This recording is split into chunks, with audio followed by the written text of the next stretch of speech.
Pookode veterinary college വിദ്യാർത്ഥി സിദ്ധാർത്ഥന്റെ മരണത്തിൽ നഷ്ടപരിഹാര തുക സർക്കാർ കെട്ടിവെക്കണമെന്ന് ഹൈക്കോടതി.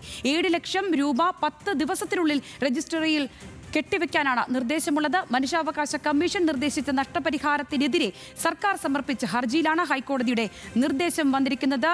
ലീഗൽ കറസ്പോണ്ടന്റ് ഷപ്നയുണ്ട് വിശദാംശങ്ങളുമായി. ഷപ്ന, കഴിഞ്ഞ ദിവസം ഈ അമ്മയുടെ വാക്കുകൾ ഉണ്ടായിരുന്നു, ഞങ്ങൾക്ക് പണമല്ല ആവശ്യം, ഞങ്ങൾക്ക് നീതിയാണ്. അതിൽ സർക്കാർ ഈ മനുഷ്യാവകാശ കമ്മീഷൻ നിർദ്ദേശിച്ച നഷ്ടപരിഹാരത്തിനെതിരെ സർക്കാർ പോയതിലൊക്കെ അവരുടെ അതൃപ്തി അവർ കൃത്യമായി തന്നെ പറഞ്ഞു വെച്ചിരിക്കുന്നു. ഈ സാഹചര്യത്തിലാണ് ഇപ്പോൾ ഹൈക്കോടതി നിർദ്ദേശം വന്നിരിക്കുന്നത്, നഷ്ടപരിഹാര തുക കെട്ടിവെക്കണമെന്നുള്ളത്. എത്തരത്തിലാണ് വിവരങ്ങൾ?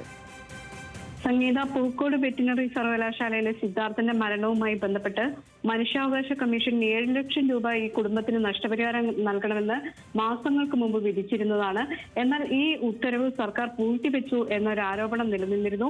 അതിനുശേഷം ഇപ്പോൾ മാത്രമാണ് സർക്കാർ അപ്പീലുമായി ഹൈക്കോടതിയെ സമീപിച്ചത്.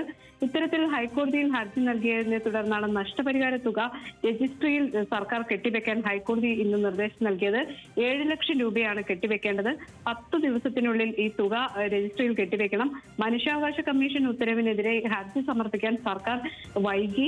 അത് എന്തുകൊണ്ടാണ് എന്ന് കോടതി ചോദിച്ചു. അതോടൊപ്പം തന്നെ ഈ ഹർജി വൈകിയതിന്റെ കാരണം വിശദമാക്കി ഭേദഗതി ഹർജി നൽകാനും കോടതി നിർദ്ദേശം നൽകിയിട്ടുണ്ട്. വിശദമായ സത്യവാങ്മൂലം സമർപ്പിക്കാനും നിർദ്ദേശിച്ചു. സംസ്ഥാന സർക്കാർ സിദ്ധാർത്ഥന്റെ കുടുംബത്തിന് 7 ലക്ഷം രൂപ നഷ്ടപരിഹാരം നൽകണം എന്ന ഉത്തരവുണ്ടായി. മാസങ്ങൾക്ക് ശേഷവും ഇത്തരത്തിലൊരു ഹർജി നൽകാതിരുന്ന അല്ലെങ്കിൽ അപ്പീൽ നൽകിയോ അതിൽ നടപടികൾ സ്വീകരിക്കാതിരിക്കുകയോ ചെയ്ത സർക്കാർ നടപടിയെ കോടതി ഇന്ന് വിമർശിക്കുകയും ചെയ്തിട്ടുണ്ട്. ശരി ഷബ്ന.